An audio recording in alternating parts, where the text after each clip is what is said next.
few people wanted it. Okay, so yes, there's an art to it and there's a science to it, and we're going to go over the science part today. The art side of Peak Week obviously is something we can't teach. It's like what makes an artist good. They can't teach that. There's an element of natural ability that comes into this, and a great coach will have that natural instinct. He'll have that creativity, and he'll be able to pick those finer points and bring out the best in somebody's physique. So let's just go through the categories to start with. So first of all, we have different divisions, and each division get judged on different criteria. So we have bikini, sport, fitness, physique, bodybuilding, and the classic physique is in there as well now.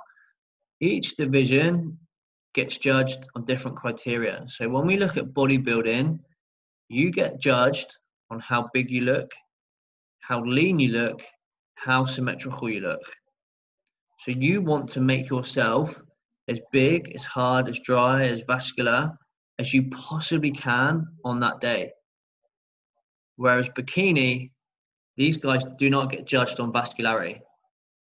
They get judged on beauty, stage presence, other factors completely different to bodybuilding.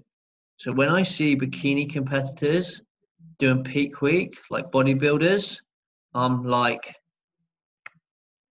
for fuck's sake, guys, what are we trying to do here? You're trying to make yourself look vascular by having salt and syrup and alcohol backstage, but you're 12% body fat. You don't have any vascularity. You're carb loading to make yourself look more muscular, but you don't get judged on muscularity. So we need to have an understanding of what we're trying to achieve before we go into peak week. Do you need to do a carb depletion and a carb load if you're in bikini? And the answer is normally no. For IFBB, possibly, depending on the individual, but don't get caught up in thinking that you need to do what bodybuilders do if you're not a bodybuilder. You need to look at what division you're entering into and the criteria that you get judged on, and then try to make yourself look as good as you can for that criteria. And that will be completely different for everybody. You need to have an understanding of your own personal physiology before you start designing peak week protocols. And just before we move on to the next category, I just want to say that from my experience, so I've been prepping people for 7 years. I've put hundreds of people on stage. I've coached clients to over 20 international titles in natural sports and fitness modeling. And from my experience, the less that you do in peak week for females, the better. Females just don't respond. Female physiology doesn't respond very well to water and carb loading. You're better off just doing a little bit of a dehydration and taking the female client in strong and healthy. As we get into these fitness divisions and sport divisions, we can manipulate a little bit more, but certainly for the bikini and sport divisions, we pretty much want to leave the clients alone. We don't want to do too much. We just want to design our peak week protocols to take the client in healthy and strong. And if you can walk on stage healthy and strong, you're going to look a lot better than the majority of the people, and you're going to do yourself a whole lot better. You're going to be doing yourself a whole massive favor by walking on the stage strong and healthy. And remember, we have to remember, this is a bodybuilding competition, not a fucking starvation competition. It's not about who can be the hungriest or the leanest. It's a bodybuilding competition. You're going to get judged on multiple factors. So going in strong and healthy is always the best strategy. All right, let's just move on, because we do get into more detail later. Let's just move on. So this next slide is a picture of me at the world titles. This is me here, second in from the right with the gold trunks on. And the reason I put this picture in here was because different competitions and different shows, you might want to take yourself in slightly different. So for the state titles, I knew that I was probably going to be one of the biggest guys at the States. So I played on that. And I made sure that my carb load was on the generous side. But when I went to the internationals, I knew that I was going to be the smallest guy on stage. So I had to, my peak week strategy was slightly different. And I wanted to be as lean as I could. So I went on the low end of the carbs, just to play a little bit safer, make myself look a little bit drier and a little bit harder. Whereas at States, I knew I was going to be the biggest, or I thought I was going to be the biggest. So I played to that, and I went on the higher end of the carb loading scale to make sure that I emphasized my size. So having an understanding of what you're doing can also play advantage into the competition that you're going in as well. So just here you can just see a few of the guys that we were up against. The lineup wasn't that great, but yeah, it was a good day. Okay, so peak week protocols should start 6 to 7 days out, hence peak week. And we begin the peak week with a carb depletion. So the objective of a carb depletion is to deplete the muscle cell completely of glycogen. So just for people that don't know what that means, when we eat carbohydrates, we start to digest them in the mouth. So we go through mechanical digestion. Chewing and amylase in our saliva start to break down the carbohydrates. Then they enter into our stomach, where pepsin and pepsinogen combine to make HCl and break down the carbohydrates even further. Then they enter into the small intestines, where we have pancreatic enzymes and gallbladder bile. They combine to break down the carbohydrates even further again. Now they enter into the duodenum of the small intestines, where they're absorbed through the villi into the bloodstream. Once they enter into the bloodstream, they've been broken down from carbohydrates into what we call glucose. And glucose are then transported around the body with insulin. Insulin guides them to the muscle cell. Insulin then binds to the muscle cell, opens the cell membrane, where the glucose then enter into the muscle cell and are stored as glycogen.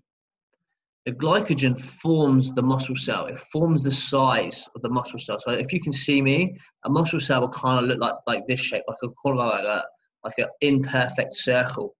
And within there, we store glycogen. And the objective is, when we do resistance training, the muscle cell uses that glycogen for fuel. We want to deplete the muscle cell completely of all glycogen. So the muscle cell now looks like this. It's like a flattened circle because it's hollow, it's empty of glycogen. So it's now like an empty cup. We want to fully deplete it of all glycogen. And then once we've fully depleted it, we want to load up with glycogen. We want to give the body more glycogen than it can possibly handle. And what happens is the muscle cell goes, we're fully depleted. We have no glycogen left. And now all of a sudden, there's an abundance of it. So to protect ourselves from depletion again in the future, we're going to store all of this glycogen, but we're going to store more. We're going to store more than we've ever stored. We're going to store so much that the muscle cell is brimming with glycogen, overflowing with glycogen. So now we go from a muscle cell that looked like this to a larger muscle cell because it's overcompensated and stored more glycogen than ever before. So instead of having a nice full muscle, if you can think back to when you've been in your off season or you're in a growth period and you're eating abundance of food, you're eating in a surplus and you're training hard and your muscles feel really swollen and really big and you're really pumped. You know that pump we get? We call it the swole. Everyone gets swole. That's the muscle being full of glycogen. And then when you get through your dieting phase, you don't get that pump as much. So this is what we want to create. We want to make the muscle cell bigger than it's ever been. So then when we go on stage, we look bigger and fuller than ever before. So this is the science behind the carb depletion and the carb load. We deplete the muscle cell and then we overstore more glycogen than we've ever had before so that we create a bigger looking muscle, a bigger, fuller looking muscle. So does that make sense to everybody so far? So for most people, for most guys, we don't want to be looking at a 3-day depletion, depending on how your dieting phase has been. Smaller guys might only need 2, and girls might only need 2 as well. And we'll get to that later. But at this stage right here, when you take your carbohydrates out of your diet, so with the carb depletion, starts with taking all the carbohydrates out. That's the objective. We don't put any more carbohydrates in. So we remove all carbohydrates from the diet, but make sure that you replace those calories with fats so that your calories stay at current levels. So where I've had this wrong before in the past, when I was prepping, my coach took all carbohydrates out and didn't replace them with fats. So I was on about 1,000 calories a day through my carb depletion. And I was like, this is supposed to be a carb depletion, not life depletion. You're not supposed to be killing me here. The objective is just to remove carbohydrates from my diet so that I become carb depleted. We need to make sure that we replace those calories with dietary fats. You don't need to push yourself into a severe calorie deficit because you don't have carbs. You can still use fats. Calories don't affect carb depletion or glycogen replenishment. Carbohydrates affect glycogen storage. So make sure that when you're doing your carb depletion, you replace those calories with fats. Training intensity has to remain decent through this carb depletion, but don't push for results. Don't push for training results. You're not going to achieve much more conditioning, and you're certainly not going to achieve any muscle growth through this last week. This last week is about fine-tuning and presenting the best possible package that you can on stage. It's not about pushing hard for results. You should have done all the hard work before you get there. You should be stage lean. You should have all the information you need. You should have all the muscle tissue that you need. This last week is about tapering everything off and presenting yourself on stage. So you don't train for results. The last thing you want is try to push for results and get injured because you're in a depleted state. It's a moderate training output. It's train hard enough to deplete yourself, but not hard enough to get a result. You're not going to get results in the last week.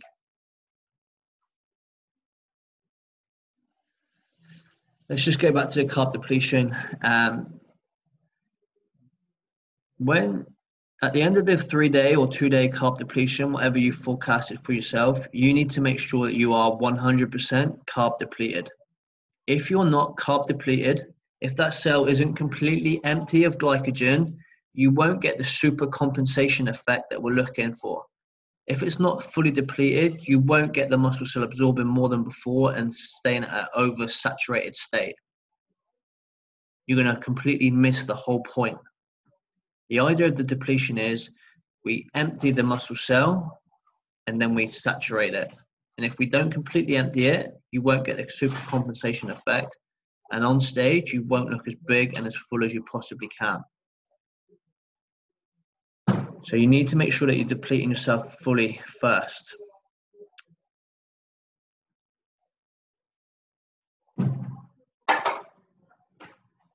Nicole, are you there? Hey, I'm just trying to unmute you. I'm just gonna. Yeah. Oh, hey. yeah. Hey. You're in the gym, eh? So, yes, I can. Can you hear me? Yeah. Question. Yeah. So carb depletion, does that mean no carbs at all? Yes, 0 carbs. 0 carbs, so not like literally nothing. Yeah, obviously you'll never get 0 carbs because it's just so it's just no dietary carbs, no potatoes, no sweet potatoes, no rice cakes, no rice, no fruit. It's literally meat, nuts, and then green veggies. Okay. Meats, fats, and green veggies. So you're going to have some carbohydrates in there, but you're going to be burning carbohydrates as you breathe, as you contract, as you walk, as you sit up, as you think. You're going to be burning carbohydrates. So it's just keeping them as low as you possibly can. You're still going to burn some anyway. So you can't program for 0 carbs. It's just we don't put any dietary, we don't program any carbohydrate sources in. It's just your protein source, and then your fat sources, and then green vegetables. Yeah, even if you had some, it wouldn't matter as long as you still get the end result, and the end result is to be fully carb depleted. Yeah.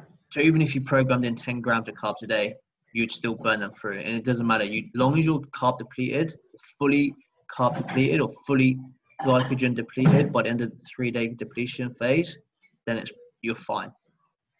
How do you know if you are or not? Great question. I knew someone was going to ask that. So it's not like we can put a thermometer in our mouth and find out.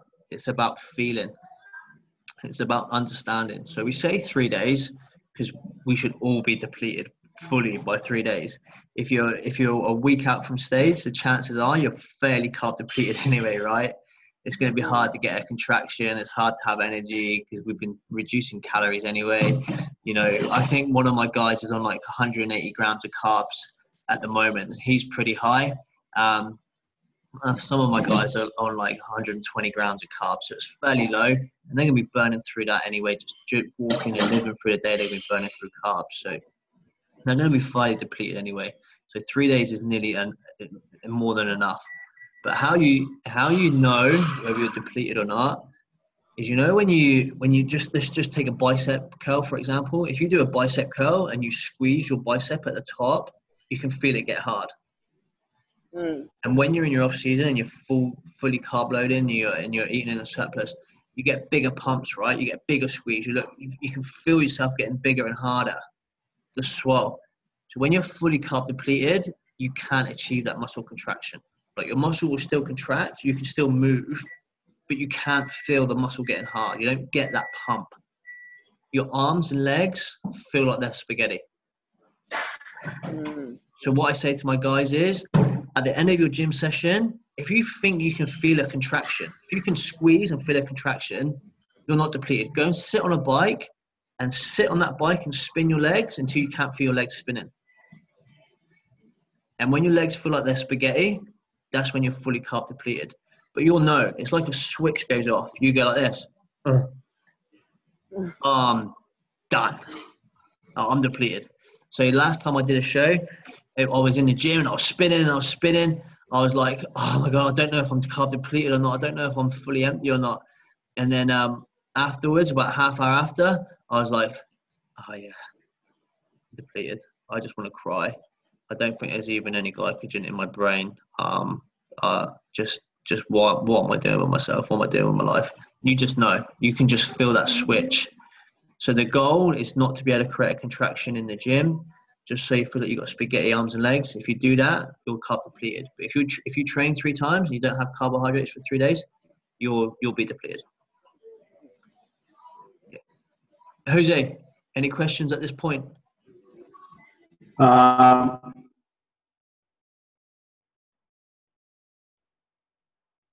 So I've been cutting carbs with my old former PT's cutting plan that I used for the 12-week transformation challenge in 2007 nights completely. Yeah. I've only been having the past 4 months. Sorry? How many grams of carbs are you eating per day at the moment? 200 grams at lunch on one meal a day. 200 grams. How's your digestion going on? How's my digestion going? It's going well. I've been feeling strong with my lifts. Today was my last session with my new PT. I've been dropping a lot of fat, and I'm currently 4.4%. Nice, man. That's lean. Skin caliper test. Yeah. Do you have any questions? Because I'm doing the fitness. Do I need to do the depletion as well? Would that count for me? Yeah, bro. Yeah, you need to deplete and carb load. I don't know if you can hear me, but yeah, I can just about hear. It's a little bit crackly there, because bro. I'm very lean. I just thought, should I? Oh, sorry, man. Yeah, just probably my reception's really bad. That's right. Hopefully that's better. Well, look, it's like this. If you're happy with the way you look and you're 4.4%, then maybe you don't. Maybe you don't need to do anything, and maybe it's safe to go in as you are. It's totally up to how you feel and what you want to try to do. Okay. Obviously, if you're if you think you look good, just leave it. Because if you're not confident, you could fuck it all up and be really, really gutted that you've done all that hard work and got it wrong. You know, what I would do is I would have some carbs in the morning. I'd have some carbs and fats in the morning, just to make sure you look full. But you've just got to gauge that. You just got to gauge it. You just got to see how you get on. It's a tough call for you, man. If you're happy, leave it. It's a tough call. Yeah, it is. It is, bro. But if you're happy with the way you look, just leave it. I am happy. I mean, it's too late to add muscle because Sam told me last Saturday that, you know, if we wanted to add muscle, it would take years for my size, you know, like to add more muscle on my frame. You remember, bodybuilding isn't about what you have. Bodybuilding is about how you present it. It's about creating the illusion of being bigger. Okay. Yeah. So you can make yourself look bigger about being bigger. But yeah, it does take time to build muscle. Anyway, I'm just going to go through to everybody and just ask questions about the carb depletion phase before we carry on. Beckles, you're next on the list there. Have you got any questions about carb depletion? No, I'm just going to follow. So as long as I can program into iNutrition, you know, just follow that. Whatever, it doesn't matter if I change the foods as long as iNutrition allows it. Keep everything the same. Don't change it unless you have a reason to, and then let me change it. Okay, so if it's chicken, just leave it? Leave it, yep, unless you have a reason to change it. So what I do with you, Beckles, is I've programmed in high glycemic, low density carbohydrates at the start of your load. And then I bring in fats and I bring in slower absorbing carbohydrate sources towards the end of the day. So it's very important that the nutrient source stays as it is. But we'll come to that in a couple clips down. We'll come to the load. Okay. So for you, what I want you to do is on Sunday, I want you to get a pen. I want you to get some elastic bands, and I want you to get water bottles and just prep one day at a time. So what I do is I lay all my gym gear out, all my food containers, all my water bottles every day, because it's gonna be hard to think because you're going to be depleting the glycogen out of your brain as well. Yeah. So lay it all out so it's completely foolproof. And then with the elastic bands, you either buy 8 water liter bottles or you buy 1 liter water bottle and put 8 elastic bands around it. And every time you drink a liter, you take 1 band off, fill it up, take the next band off, so you don't lose track. Okay. But lay it all out so it's completely bulletproof. Just overkill it, and you have to label every meal. Meal 1, day 1, meal 1, day 2, meal 2. Label it all. I've already gone in and made some changes, so you might have to reset it for me, Steve. Yeah, all right. Can you just Facebook message me now saying, hey, Steve, just double check it all for me because I'll forget otherwise. All right, I'll do that. All right. Cheers, Beckles. Yeah. Well, I'll open it back up and ask more questions a little bit further down. Okay. Kyle, any questions on depletion? No, you got it all pretty sorted. How did you feel with your depletion? Just like you're saying, man, that last workout, you're just spaghetti. Like you don't even feel like you've got life in you. Hey, you just like, and it hits you like a brick wall. Like you're doing a set, and then you stop, and then you just bang, you're just done. Yeah. Like, oh, it's such a funny feeling, isn't it? Oh, it's crazy. It's like you need to experience it to know what it's like. Yeah, that's right. It's like you're moving weight, but you can't feel your arms. There's no contraction. It's just weird. Yeah, like, and you go to like, because when I pose after I work out. When I was posing, I just couldn't concentrate, couldn't think. It's like when I came and saw you for those like just quick sessions, when we were like running through some stuff, I just couldn't even think of how to turn, like to make the next turn. Like nothing was going through my head. It's crazy. Yeah, Jose, if you want to have a look at how to create the illusion of being bigger than you are, you should check out Carl's pictures, man, because he absolutely perfected the illusion. He walked into my office and I was like, oh shit, this kid's so small. And then when he started posing, I was like, he had it perfect.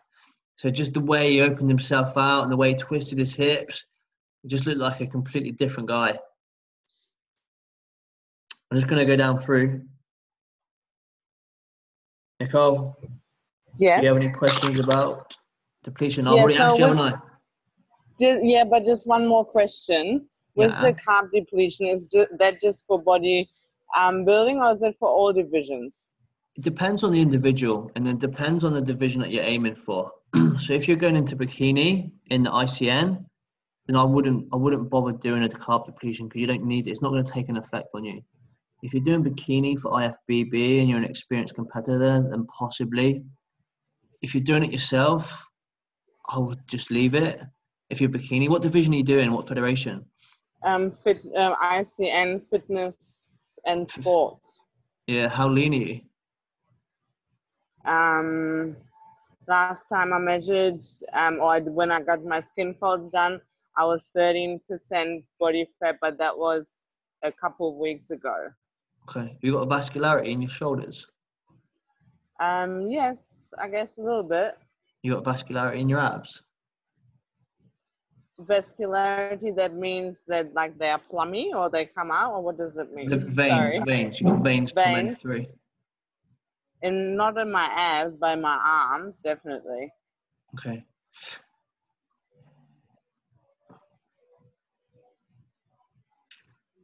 It's hard to say without seeing you. You can send your pictures through to me if you want, and I'll have a little look and give you some advice on a one-on-one level if you want to do that. Oh yeah. Yeah, that would be awesome. Thank you. Send your current progress shots through. I'll have a little look and I'll help you out. It's really difficult to say because, yeah, it is individual. Maybe some of your picks, let me have a look. And it's totally up to you what you want to do. Like if you're coaching yourself, it's a decision that you have to make. It's whether you think it's going to make you look better. Do you need to look bigger? Do you need to look leaner? Do you need to look harder? That's the objective of peak week.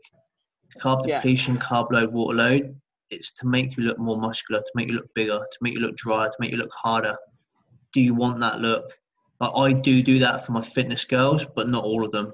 If they're leaner and they're older and they're more experienced, I'll do it more aggressively. If they're newer and they're not quite as hard and they're not quite as lean, then sometimes I won't. It depends. You have to look at the way that you digest and process carbohydrates as well. If you have a low tolerance to carbohydrates, then it's not a good idea. If you're very carb tolerant and you can always handle big volumes of carbs, then yeah, it could be worth giving it a go. But send your pics through. Let me have a look. Will do. I'm just going to whip down through, so I just want to make sure everyone gets on and asks a question here. Elle, are you there? I don't know how to unmute. No, you're unmuted. You're all good. Oh, okay. No, I have no questions. Thank you. Are you sure? Yeah, no, that's fine at the moment. Thank you. All right, miss. Well, I'll come back to you in a couple of slides' time, okay? Great. Thanks. All right, bye. Thank you. Keza, Hey. what's happening, girl? Any questions on carb depletion? No, not at the moment. I'm just listening in. It's good. All right, miss. I'll come back to you in a couple of slides. Bree McFadden. I'm all good. Got it. Kelly? So far, so good. Yeah, pretty Okay. self-explanatory. You've All right, explained it right. So. Cool. All right, we'll crack on. Now, carb loading, this occurs 3 days out for males and 2 days out for girls. So if you're competing on a Saturday, boys will carb load Wednesday, Thursday, giving themselves Friday free. Girls will carb load on Thursday, giving themselves Friday free. The reason that boys need 2 days is normally because they can hold more glycogen, double the amount. And the reason that we do it 3 days out and not 2 days out is because once that glycogen is in the cell, it's not going to go anywhere. It will hold. And by giving ourselves Friday, we can adjust anything that we need to adjust. We can change things if we've got it wrong. If we've put too many carbs in, we can go for a walk or go to the gym or do posing. If we haven't put enough carbohydrates in, then we can add more in on the Friday. We don't want to be doing this on the day of the show. So we can start carb loading 3 days out for boys. You use carb sources that you've used throughout your prep. So if you've been prepping with sweet potato and brown rice predominantly, stick with those food sources. You don't want to bring anything new in and risking any digestive issues. Now, this is where you'll need your pen and paper, Nicole, and Jose, if he's still there. Yeah, Jose's there, yeah. This is where you're going to need your pen and paper. So this is how we do the calculation. It's 10 to 15 grams per kg of body weight per day.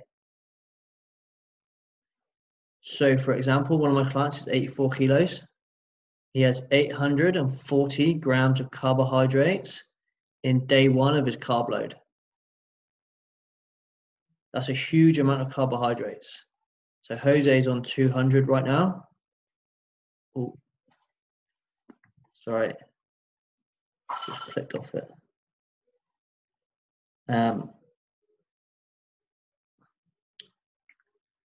So it's 10 grams of carbs. So that's not 840 grams of sweet potato. That's 840 grams of carbohydrates. I would always stay on the lower side because it's easier to add carbs in than it is burn them off. So start on the lower side, 10. Unless you're really, really lean, really big, and really advanced and experienced, then we can go as high as 15. So 10 grams of carbohydrates per kilogram of body weight per day. 50 to 60 grams of carbohydrates per transporter per hour. So due to GLUT transporter availability, there's only a certain amount of carbohydrates that we can transport out of the small intestines per hour. So the GLUT4 transporter will take glucose out. So we can only get 60 grams of glucose per hour out of the digestive system before we start to create digestive backlog. But if we combine glucose, fructose, and galactose, then we can get up to 75 grams per hour of carbohydrates. So if you're programming in more than 60 grams of carbohydrates per hour, you need to make sure that they come from multiple sources.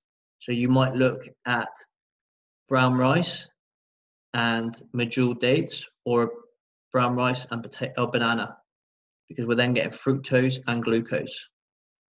You can't have 100 grams of brown rice or 100 grams of carbohydrates solely from brown rice, because it will cause digestive backlog. You won't be able to transport it out of the small intestines.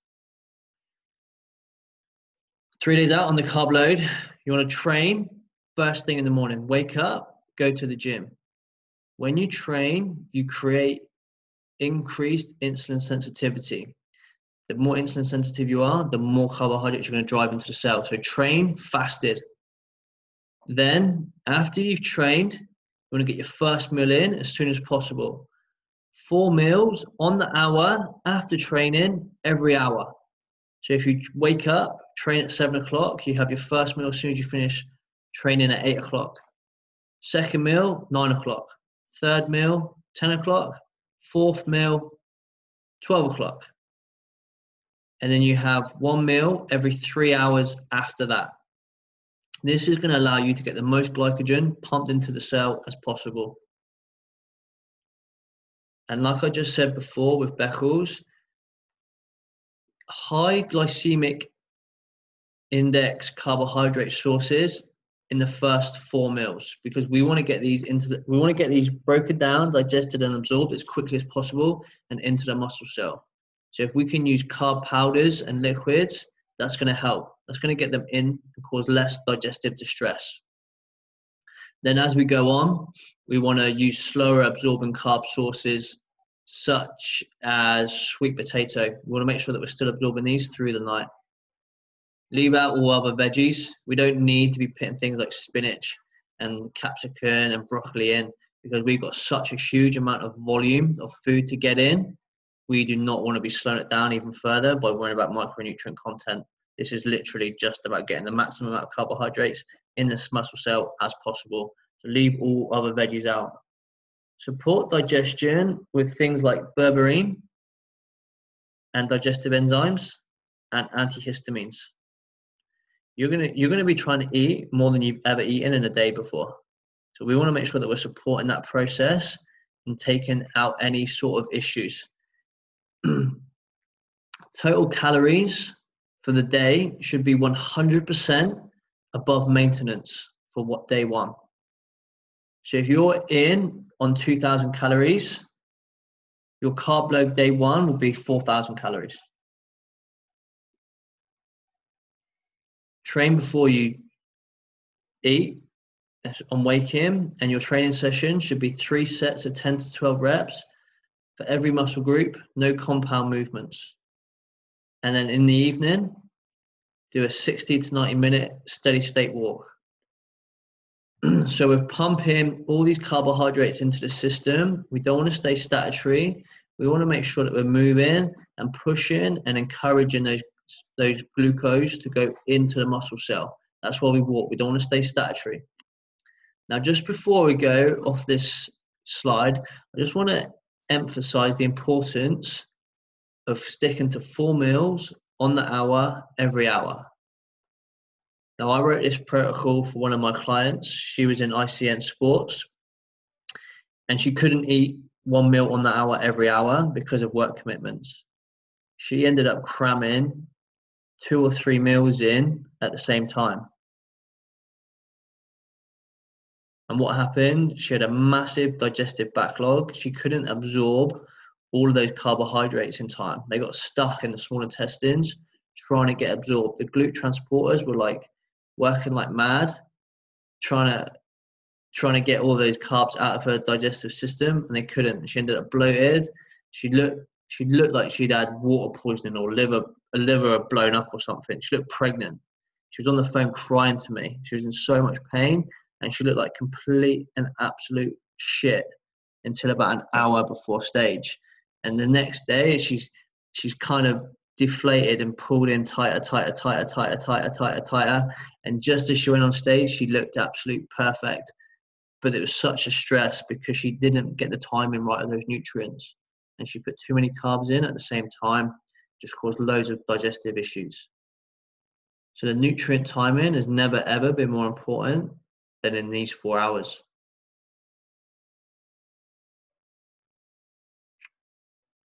Two days out, it's the lower end of the carb range. So again, we're 10, maybe even a little bit less grams of carbohydrates per kilo of body weight per day. Total calories are 50% over maintenance. So if you go in on 2,000 calories, day one is 4,000 calories. Day two of your carb load is 3,000 calories in total. Training goes to 2 sets of 10 to 12 reps. And again, we're doing cardio in the evening, 60 to 90 minutes, steady state, regardless. So day two is a little bit less. One day out, this is for touch-ups. So if you haven't quite got things right, if you need more carbohydrates, if you need less carbohydrates, this is the day that we have to put it right. Zero training, zero massages. Don't go and get a massage. Don't do anything like that. Just let your body be on the day before. Total rest. Don't try to do any cardio, trying to get a little bit leaner or anything like that. You need to rest. It's about presenting the best you can on stage. Cardio, all carbs as you see fit. I would just walk. The glycogen isn't going to come out of the cell. Once it's in there, it's fine. Do what you feel you need to do. Don't do anything drastic. Just be you. If you can, just put your feet up on the sofa and watch Pumping Iron or Generation Iron. Just get yourself in the mood and rehearse your posing routine in your head so you can't possibly get it wrong. Yes, so if you feel like you need more carbs or you're wondering if you need more carbs, you just have to ask yourself this question. During your carb load on day 2, you have to ask yourself this question. You have a carb meal. Half an hour after you eat your carb meal, you pose in the mirror and you ask yourself, do I look better than the last time I did posing? If the answer is yes, then you go to the next meal and you do the same process. Eat the carbs, half an hour later, pose in the mirror. Ask yourself the question, do I look better than I did in the last window? If the answer is yes, you move to the next meal, and so forth until you get to the point where you say, actually, I think I looked better an hour ago.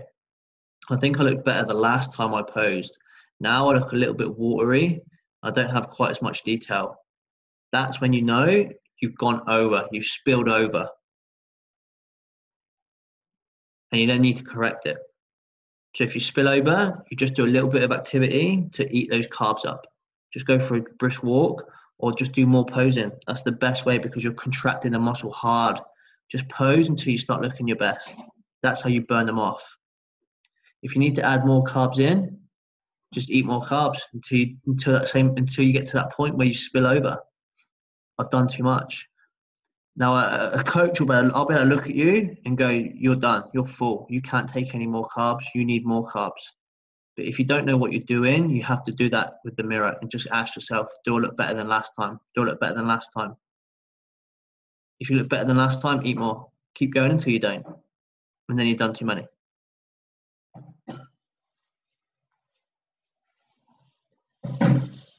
Nicole, any questions on that? No, makes all sense. So for girls, it would be 2 days out, you said? Yeah, you start 2 days out, yeah. So if you're on stage on Saturday, you carb load on the Thursday, and then Friday is your maintenance day. Friday, the day before is always maintenance day. Yeah. Elle, any questions on that? No, I'm all right, thanks. I'm bikini, so not planning on carb loading. Okay, so with bikini, Elle, it's like this, like you have to make a call. Are you prepping yourself? I've got a little bit of help, but yeah. Okay, so it's like this. Sometimes it's an individual thing, right? I've carb loaded and water depleted girls before, no problem in bikini. It's like if you've done all the hard work and you want to go through that experience and you want to do it, then do it. And when you're working in a big team with people, I'll do it so that the bikini girls don't feel like they're being missed out or they're doing anything different. Like you can go through that process. You can have that reward if you want it. It's a call that you have to make. Yeah. Your goal right now is to get yourself on stage looking the best you possibly can. And you have to ask yourself the question, will a carb depletion and carb load help me look better? Yep. Will it help me present better? So there's a psychological aspect to it as well. Are you going to feel like you haven't done the prep properly if you don't do a carb load or a peak week? Yeah, no, I don't think I'll feel like I haven't if I haven't done it. I'm not sure. Do you know what I do if I was you, Elle? I would do this. I would go Sunday, cut my carbs by 20%. Yep. I'd probably start Saturday. Sorry, I'd take 20% out. Sunday, take another 20% out. Monday, take another 20% out. Tuesday, take another 20% out. So you're going to go from, just say that, how many grams of carbs are you on right now? I think it's 130. Right, so I would go something like Saturday, 130. Sunday, 110. Monday, 90. Tuesday, 70. And then I'd start bringing them back up. And I'd go Wednesday, I'd bring them back up again. And I'd keep going up until you feel you look your best. Yeah. So I wouldn't be as aggressive with the carb load and carb depletion. I'd still do it, but to a lesser extent. I wouldn't do a full depletion over 3 days and then a carb load in 1 day, because it's a really hard task to do, to eat all those carbs and drink all that water. It's not nice. So I would that's how I would do it with my girls. I'd slowly taper the carbs out and then bring them back in to the point where you look your best, because you'll still get a reaction from that. And it'll be a lot easier to process and a lot easier to calculate and a lot easier for you to manage as well. Cool. And I would use things like asparagus and possibly even a couple glasses of red wine on the Friday night, just to really perfect it. So red wine's going to dehydrate you, and obviously you just pull your abdomen in a lot tighter as well. Cool. Yeah, so that's what I would do if I were you. And use things like that are really easy for your digestion as well. Things like you've been eating, white whitefish, sweet potato, asparagus. They're all great foods to have on peak week. Keep all your broccoli and cauliflower and stuff like that out. High FODMAP foods, keep those out. Yep. Excellent. Thank you. But just shout me or send me pics if you need any support. Great. Thank you very much. Jose, any questions on that? Yeah, I do actually. Just to recap on the carb loading for the guys. Yep. Wednesday and Thursday, basically we increase our carbs by using that formula, which is 10 to 15 grams per kilogram of body weight per day. So for me, Wednesday, Thursday. I've been using, for me, it will be sweet potatoes as my main source of carb. Yep. And also I've been having fruits as well, Stephen. Yep. Banana and apple. So actually 2 bananas. Been having a banana in my protein smoothie in the morning. That's a carb. And then at lunchtime with my meal. Yep. You know, and an apple. Yep. What do you mean by high GI and liquids in the first 4 meals? Then use slow absorbing sources, high GI and liquids, high glycemic. Yeah, so for the high GI foods, I would be prescribing white rice, medjool dates, brown rice, medjool dates, bananas. I'd be using foods like that at the start of the day, straight after training. And then towards the end of the day, I'd be using things like sweet potato. Okay. Yeah, you just want things because you've only got an hour. Just because you've only got an hour before that next meal, you want to be eating quick absorbing foods: rice cakes, blueberry jam, carb powder, white rice. And then towards the end of the day, you want to okay. Like rice cakes, corn thins, IGA, like. That's it. Yeah, beautiful. I think rice cakes are absorbed in like 3 minutes. It's quick as sugar or something. Yeah. I've got corn thins, like corn thins. Yep. That's them to cook. If you get I'll just put some examples here. Yeah. Yeah, go on.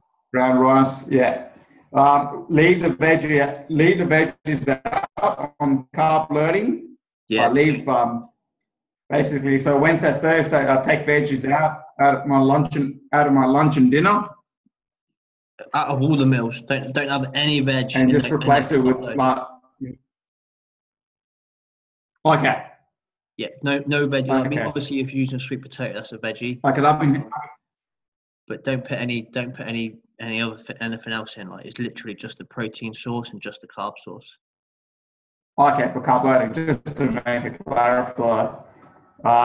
And you suggest to do steady state at night time, like 60 to 90 minutes, like slow steady state, like walking. Yep. Treadmill walking. Yep. Suggestion, like, would that be better like in the morning or at night? So weight training in the morning, Yeah, you want to weight train in the morning because that increases your insulin sensitivity. Then you carb load, and then you just finish off the day by walking, just to push through any kind of other glucose that aren't quite in the muscle cell, just to keep it all moving. Okay, gotcha. You've got train in the morning there. Yeah, I do pass with weight training in the morning, pretty much. Yeah, that's it. You got it. Yeah. Yeah. All right, I'm just going to flip through. Bree, any questions on the loading? No, I'm all good. Thanks. All good? Yep. Sorry. Nicole? No, all good. Just with the training first thing in the morning, would you recommend always to train first thing in the morning and then have breakfast, or just on carb load day? It doesn't matter when you train when you're carb depleting, because all your meals are the same and the objective is just to be depleted, so it doesn't make any difference. But you need to train in the morning on the carb load. All right. Yeah. So when on the carb depletion days, it just doesn't make any difference because there's no carbs in there at all. It's just like we need the training to be timed around the carbohydrates. that's always the case. And obviously on the depletion, there is no carbs, so it doesn't matter. It doesn't make any difference. And in general? In general, you always have carbohydrates before training to support performance, carbohydrates during to support performance, carbohydrates immediately after to support adaptation and recovery. Yeah, I had some guy come into me and he was like, he had like his carbs spread out throughout the day. He had like 120 grams of carbs, and he was like, he had like it all spread out equally. And I was like, the fuck's the point in that? Like, you're gonna be training shitter because you're not fueling yourself correctly.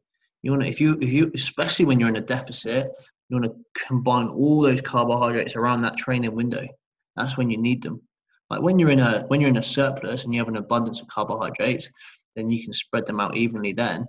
Or if you're a beginner and performance isn't really a main factor for you, then spread them out, because probably nutritional habits are the biggest issue for you if you're a beginner. But when you're an advanced athlete and you're training for performance and you're comp prep and you want optimal performance, optimal recovery, and optimal results, you want to compact all those carbohydrates around that window as much as possible.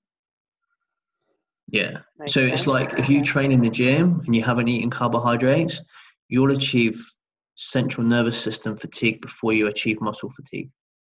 And that's the difference, because you won't be able to perform as well. So if you train fasted, I might bench 80 kilos. If I train with carbohydrates in my system, I'll bench 100 kilos. Because the first time when I went in fasted, I was fatigued through the central nervous system before muscle fatigue occurred. Because the muscle, like we said, muscle stores glycogen, and it can use that through a process called glycogenesis for energy. But the central nervous system can only use blood glucose for fuel. And if there is no glucose in the bloodstream, if you haven't eaten carbohydrates, that central nervous system has no way of being fueled. So we have to time carbohydrates around that training window. And for the carb load, we want to train first so that we're creating that insulin sensitivity. The GLUT4 receptor inside the muscle cell stimulates the muscle membrane as if insulin is present, even without insulin being there. So just by training, the muscle cell is prepared to absorb glycogen. So it's like this: diabetics can program in a small amount of carbohydrates if they train, because of the GLUT transporter inside the muscle cell signals to the membrane. We're under strain, we need glucose, let glucose in. And then insulin comes from the outside. Insulin comes here, it stimulates the cell membrane. There's glucose in the bloodstream, you've got to let them in, and the muscle cell does that. So diabetics, they don't get the insulin. There's no insulin, so the muscle cell stays like that, and the blood glucose just float around in the bloodstream. But when we do resistance training, there's a GLUT transporter in the cell that signals to the membrane. The muscle cell is under strain. Open up and let glucose in. So the muscle cell is prepared to absorb glycogen, or is prepared to absorb glucose without insulin even being stimulated. And then when we eat carbohydrates or drink carbohydrates straight after training, then we spike insulin. So now we've got the GLUT transporter is telling the muscle cell membrane, open up, let glucose in. The insulin cell binds to the cell membrane, opens the cell up, bang, and then we flood with glucose. And the muscle cell goes, bang. Can you see my hand? Yes. And this is what we want. We want the muscle to do that underneath the skin. And then we want all the fluid through the water load to come out. So it's literally the inside of the muscle can be seen on the outside of the skin. Like, that's what we're trying to achieve. We have to get it all right for that to happen. And if we don't get it right, the muscle just goes, yeah, that's like that. And then you get your water load wrong and people just look like a big balloon. All right, I'm just going to open this up because we've got a lot of people on here. Kelly, loading. All good. Elle, loading. All good, thank you. Glenn, Beckles, loading. Yep, sweet. You're tired. Kyle, loading. Yeah, all good. All right, let's get this done because I know you're all tired here. All right, water. Monday, normal amounts. Whatever you drink, whether it's 4 litres, 5 litres, just drink that. Tuesday, add 1 litre on top. Wednesday, add an extra 2 litres on top. Thursday, add an extra 3 litres on top. Friday, normal amount of fluid intake plus 4 litres before lunchtime. After 1 o'clock on Friday and on stage day, just sip when thirsty. If you're thirsty and you're really thirsty, just a sip. Now the idea is we have a mechanism in our body that tells us when we're about to get flooded and we need to wee. It tells us when to wee. So if we're always drinking, this mechanism tells us wee. Keep weeing. Get rid of all that liquid because we've got more coming in. When you drink alcohol, you increase your amount of urination, right? And this is where we want to happen. We want to make the body think that we're getting a massive abundance of water, and then all of a sudden we stop the tap. And the body's still going, flush it out. And this is how we end up dropping more water and being dehydrated. So we flood the body with water, and then we hit the switch at 1 o'clock and keep urinating. Now the objective is you keep urinating every half an hour for the whole day, for the rest of the day. When your urination slows down and you stop going every 30 minutes, do this.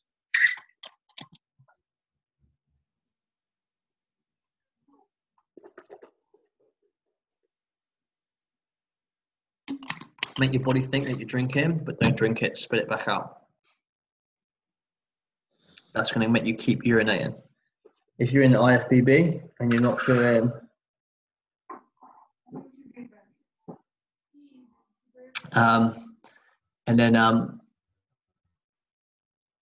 keep urinating every half hour. When it slows down, keep doing it. If you're in the IFBB, you can take diuretics as well. It's a very dangerous game to play. I've never prescribed diuretics to anybody. You're in a delicate state anyway. It's a very dangerous game to play. You can use natural diuretics like, you could use dandelion leaf liquid, which is a very mild diuretic, just to help you flush out as much water as possible. That's something that's a little bit safer. You want to add salt to every meal until Friday, and then Friday it's just every other meal. Salt helps the water get into the muscle cell, and that's what we want. We want the muscle cell to be full of glycogen and water, but no intercellular water. So we add salt all the way up until Friday, and it's every other meal on Friday, and then no other salt after lunchtime. When the water stops, the salt stops. Hang on, sorry, I've got the salt here. Sorry, I did get that wrong. Salt, it's every other meal on Saturday, and Friday, no salt at all for the last day. Show day, wake up without an alarm, black coffee, or more laxative-based, depending if you're on the IFBB or not. But black coffee is enough to make you urinate. It does increase ratio of 10 to 1 of your urination. So black coffee is fine. Red wine's also good. Sip water when thirsty. And it's 40 grams of Sanitarium sodium-free peanut butter every 2 hours until stage. Every hour. 40 grams of sodium-free peanut butter every 2 hours until 2 hours before stage. So, just L. She's still there, Yep. yeah? L? Yep. So what Yep. you want to do is you want to make sure that your midsection is as small and as tight as possible.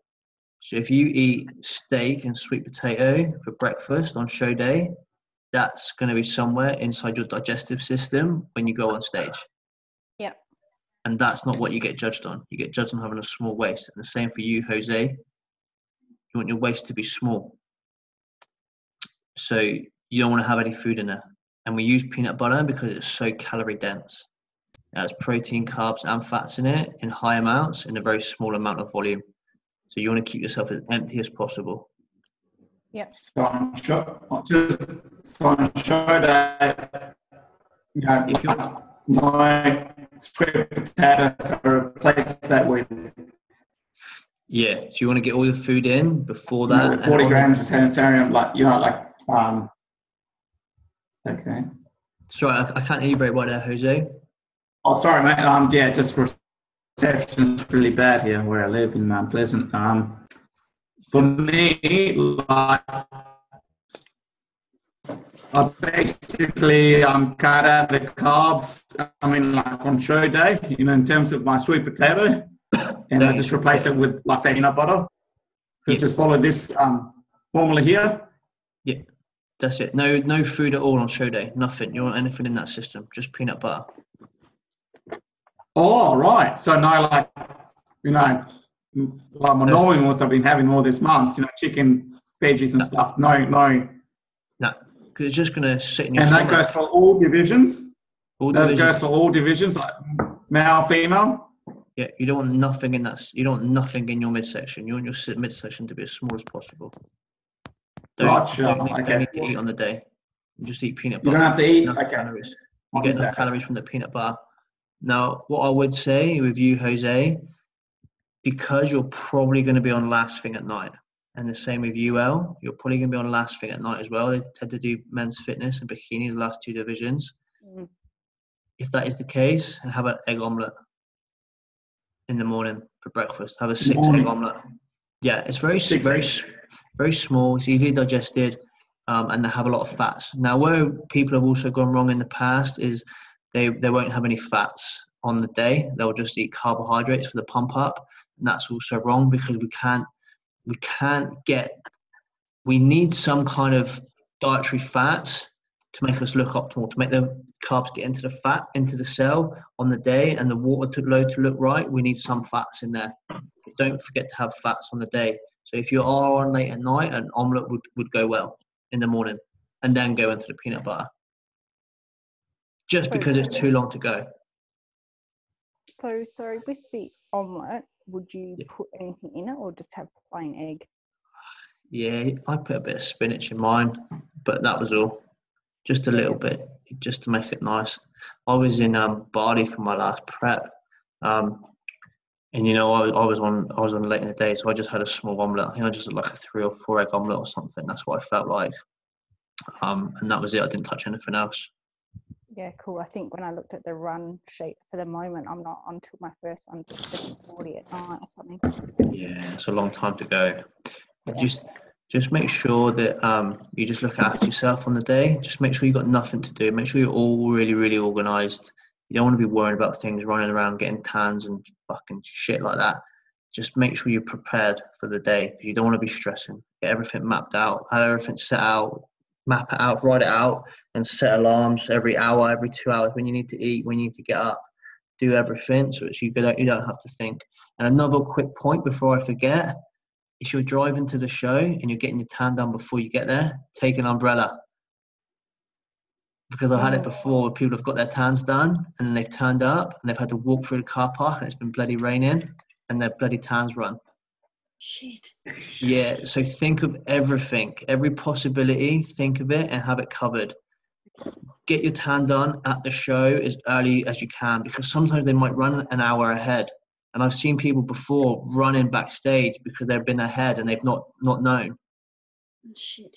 Take someone with you and get them to keep an eye on the running order. So they'll put a list up, bikini 6 o'clock, men's fitness 7 o'clock, sports model 7:30. And you want to have someone just checking, hey, they're doing that 6:30 class now, they're 10 minutes ahead, or hey, they're 10 minutes behind, just to keep an eye on it all. I'm good on first thing. All right. 90 minutes before stage. This is where we start perfecting things again. Oh, go on, Jose, yeah. You okay? Yeah, with the 40 grams of peanut butter, that's basically a tablespoon. Yeah, just the 40 grams of peanut butter, it's like a tablespoon. Yes, yep. Like a tablespoon, the 40 grams. Yep. That's like the equivalent to a tablespoon. Yeah. No rice cakes. No rice cakes. Not during the day. No. Peanut butter. That's 30. Okay. Just peanut butter. Yep. Right. Okay.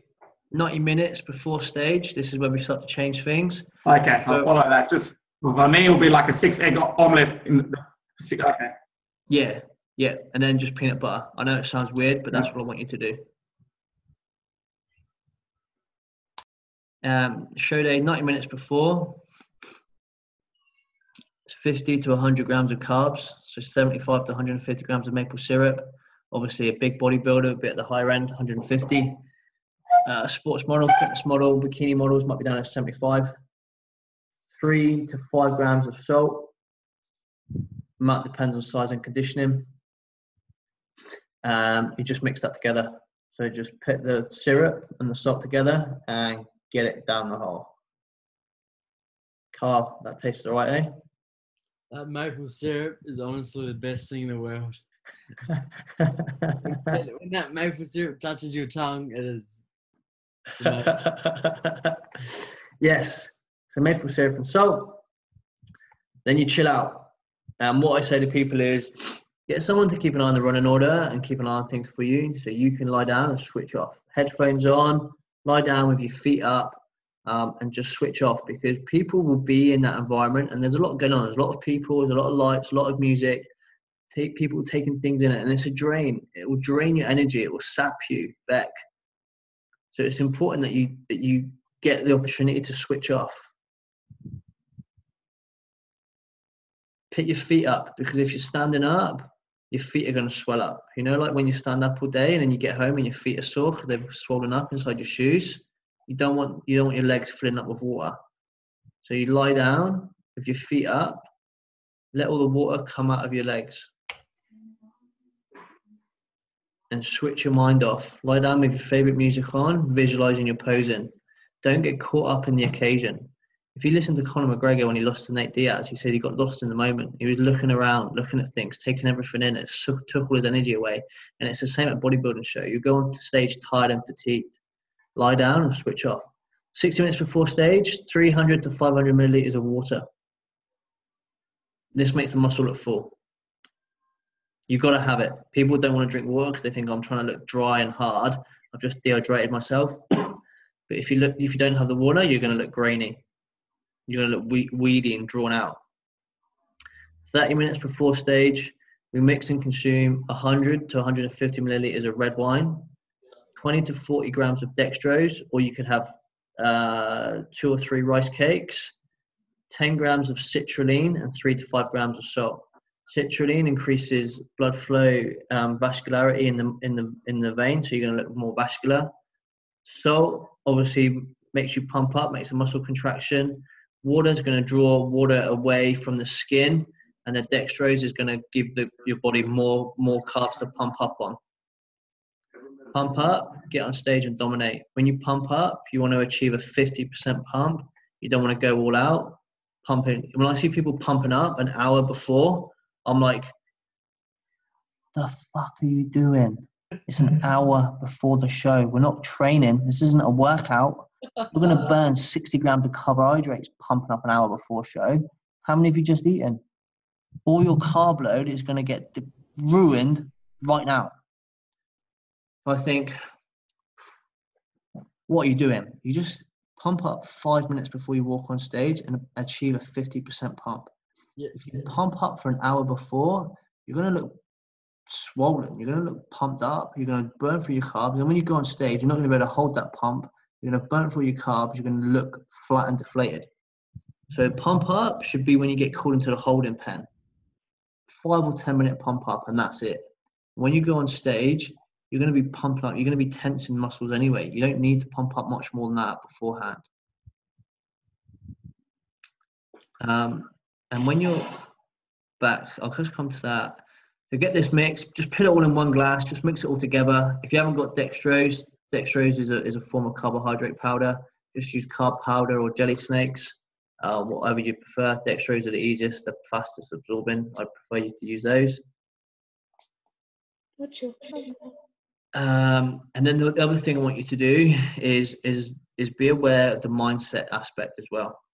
So when you're backstage, you're going to look at everybody that you're going against, and you're naturally going to think, this girl is bigger than me. This girl is better looking than me. this girl is leaner than me. This girl has better shoulders than me. That's naturally going to go through your head. But you have to know that's not reality. Every single person is thinking that. When I was at Bali, I was the smallest guy. I was the smallest guy by a million miles. One of the guys that I was competing against, I saw him in the canteen the day before, and I was like, holy shit, this guy's head weighs as much as me. I hope this guy's not competing. And then when I was pumped up, I went back and this guy was here. I was like, oh my God, what am I doing? What am I even doing it? And I placed second. So don't lose the head game. Don't think everyone looks better than me. I'm done. I look stupid, because you're already beat at that point. As soon as you think it, you're already beat. You have to realize that everyone else is thinking the same. So don't lose the head game. Go up and be so confident. Don't give the judges any reason to not give you first place.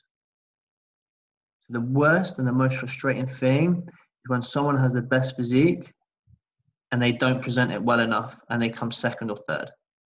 They haven't been confident enough. Their posing isn't good enough. This could be you, Beck. You could walk on stage with the best body and not come first because you haven't presented yourself well enough. You cannot give the judges a reason to not give you first place. I had a girl come second, and when I asked why did she come second, not first, she dropped her smile. It was so close, we couldn't call it. Your girl dropped her smile. It was the only thing we had. Yeah, can I just mention that, Steve? That's right. Yeah. One big thing I found for when I was on stage was they mark you, like, you need to get their attention. So look straight at them and make it look like that stage is yours. Like, as soon as you step foot on it, you're there to win. Make it clear and make sure they know it. Yeah. You have to work for that first place, right? Yeah, definitely. You can't just go up there and present a good body. That's what I thought in my first show. I was like, I got the best body. I'm getting judged on my body. I've got the best body. I came third. Yeah, because I entered into 3 divisions, and the 3rd division I came first. So the first 2, I think the first one I got 4th, the second I got 2nd, and then the 3rd I got 1st. And so the one you come first was the open, the hardest one. Yeah. So, you just pretty much get more comfortable as you're on the stage, but just make sure you always got a smile on and just make sure you own the stage. Yeah. It doesn't matter what you've got. What matters is how you present it. What's that, sorry? Did you look at the judges all the time? Yeah, man. You want to make dead eye contact with them. Make sure they know that you're looking at them. You're looking at them. So you're not looking at the audience. You're not looking. You know what I mean? Like, you're not looking. No. Looking at the judges. Make sure you get eye contact with them, because then they'll be looking at you. Gotcha. And smile all the time. Yeah, definitely, yeah. Make it look natural. That's it, yeah. Practice that smile, man. That's what Steve told me when we were practicing posing, is make sure you practice that smile as much as your poses. Gotcha. Yeah. It's you have to fight for that first place. Make them give it to you. Mm. After the show, Powerade, celebrate your success, have a day off. The week after the show, it's 3 or whatever body pump sessions, no more than that, no less than that. Back to base calories in 2 weeks. None of this reverse dieting bullshit where people increase calories by 5%, thinking that the increase is going to go straight into muscle cell. Total bullshit. No science to support that at all. Back to base calories within 2 weeks. Don't fuck about. You're going to get fat. Simple as that. Don't delay the inevitable and risk your health. Get back to base calories. Accept the fact you're going to get fat. Try to stay away from sugar, because your gut health is going to be in a delicate state. You've been on reduced calories, and it's a reduced opportunity for you to have fed good microbiome. So be very careful. Don't wreck yourself straight after show. Right, I'm just going to open it out. I'm just going to open it out, ask some questions, and then we're going to go. Beckles? Yeah. Questions? With the peanut butter, Yeah. So I'm on at 9:30 in the morning, so it's all go for me first thing.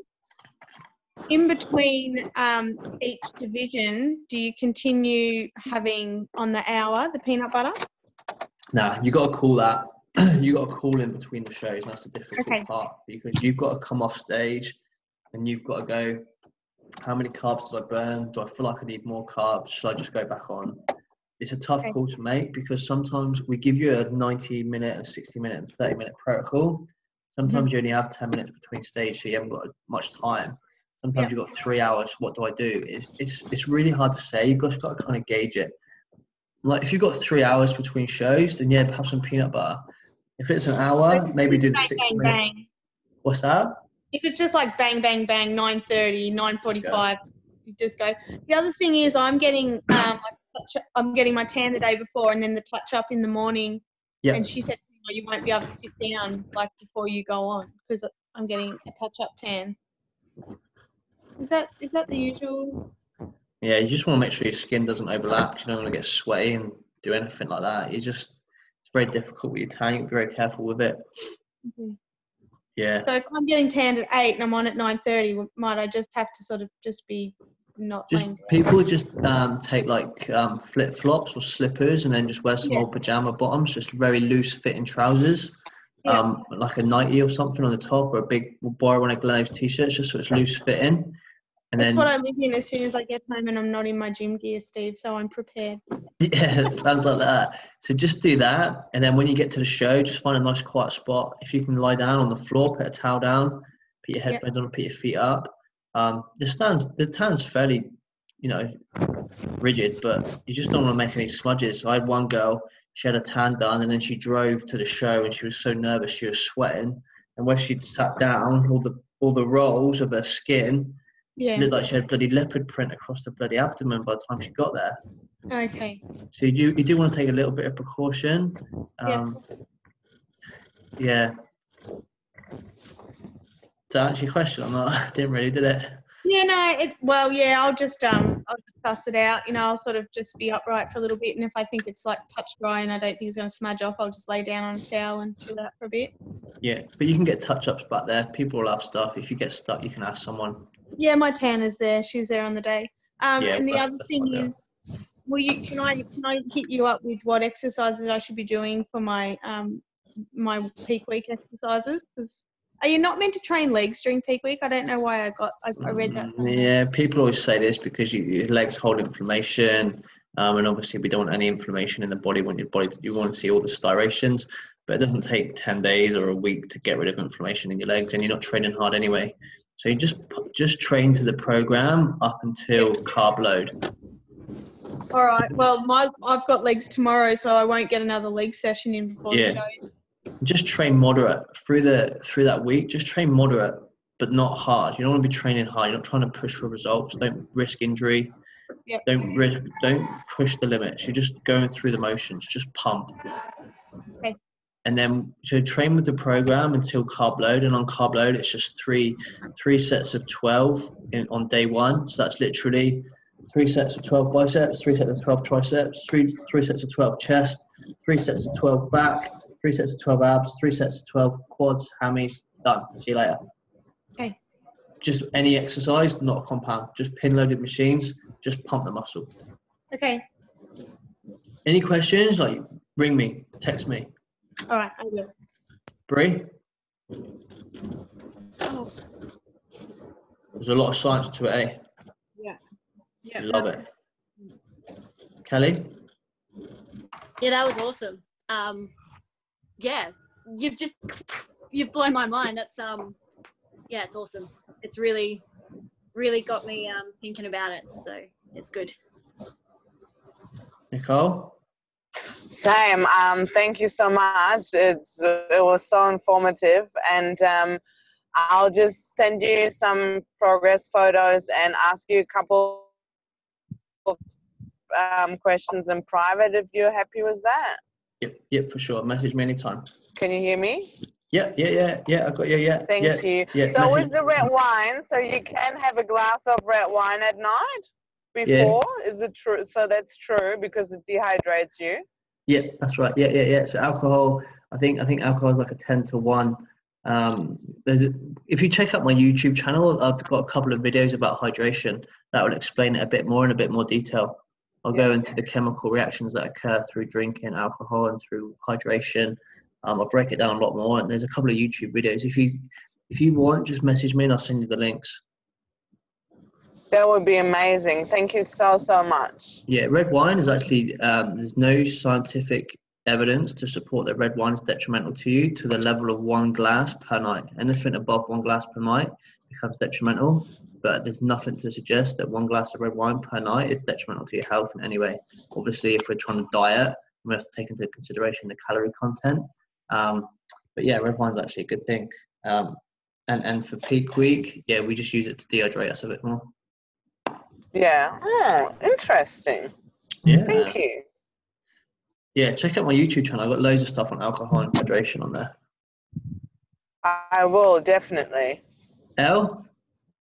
That's all good. Thank you very much. It's been great. Very informative. Okay. What tactic are you going to adopt going into peak week? I haven't decided completely yet. Yep. I've taken heaps of notes and screenshots and stuff like that, and then I'll have a look at it in a bit more detail and stuff like that. And if I need to, I'll reach out to you if that's okay. Yeah, of course. Yeah, reach out to me. But I would, if you ask me for my advice, I would say taper and peak those carbs leading in. Yeah, great. And what you can do by that strategy is you can just work yourself down so it's nice and comfortable, and then on the way back up, you can stop at any point. If you think you've had too many, you can stop. You don't have to keep eating more Thursday, more Friday. You can just stay at the same amount. Yeah. And you can just keep adding back in, like, oh, I felt really good after adding 30, and maybe tomorrow I'll add an extra 40. Oh, I still feel really good. I might add an extra 60 tomorrow. It's you'll gauge it, and you've got a lot of room to maneuver everything then. Yeah. Yeah. Great. All right. Thank you very much for that. It's okay. Yeah, just message me if you need anything. Yeah, well, thank you. Jose? Yeah, well said, Stephen. I had a really good idea now. Just that for me on my show day, because my divisions are in the afternoon, men's fitness, first timers, 420, and then another division 515, which is men's fitness 30 plus, because I'm 35. It would be really hard for me to follow that, to have 40 grams of peanut butter, which is no sodium, and then have like 6 egg whites or 6 eggs omelette in the morning, first thing in the morning, because I'll be starving.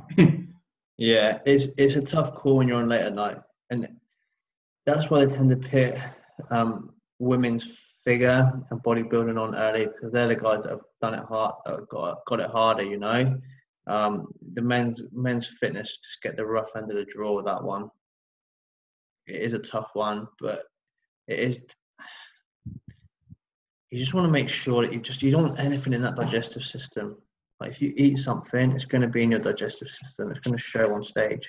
Yeah. But my man Rowan, when he did fitness, like he was at my house asleep on the sofa. Like he did it. He got the work done. He put the work in. It was a day. It was hard. It was horrible for him. And I felt sorry for him because he was lying on the sofa, But he got his head down and he done it, and he got the reward for it. It can be a tough game, bodybuilding, man. It's not a pretty one. But you gotta make that cool, man. If you have some food, just make sure it's high calorie, low density. Peanut butter, medjool dates. What else can we have? Almond nuts. They're very high calorie, low volume food. White rice, salmon. Don't put any food sources in that you haven't had before. You don't want to risk any digestive issues, food sensitivities, or anything like that. So make sure it's foods that you had before, but choose the high volume options. Don't have things like sweet potato and chicken, because they're just high in volume. 100 grams of sweet potatoes, 25 grams of carbs. Whereas you'd be better off with 30, you'd be better off with a banana and rice cakes, because they're going to be a lot smaller in volume. If you're going to eat food, just keep it low in volume. You just don't want to make yourself look thicker in your waist. Because fitness is like having that small. It's so fitness for me is like less muscularity, but at the same time being super, like doing pretty much lean, very lean. Then same bodybuilding and physique. Yeah, and fitness, you've got to remember, you've got to have that rhythm and flow. You've got to have the smile and the hair, like Kyle done the top knot, you know, to really look the part.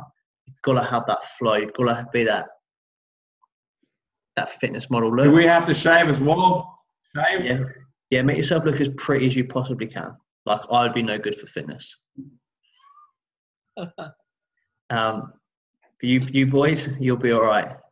Do you know what I mean? Like, you've got to look the fitness role part as well. Like for bodybuilding, you don't get judged on your overall look. You just get judged on size, conditioning. Fitness, you get judged on stage presence. You have to look like a fitness model. They want you to. If you win, they pay for you to go to Sydney, and they're not going to pay for somebody that they don't think is going to win in Sydney. Yeah, that's right. And that if you win, you have to be in the top 10 at the end of the night. Out of all the divisions, male, female, the top 10 get paid. You go to, I think it's Melbourne. Yeah. Right, Kyle, any questions? Right. No, it just makes me really excited to start comp prep again. Right, guys, I'm signing off because I am 33 minutes past my bedtime. Yeah. But peace out. Thanks for attending. I'm happy to answer any questions anybody has after this. Just private message me. I'm always happy to help people out. Yeah, I will. All right. Cheers, guys. Thank you so much. Thank you. See ya. Bye.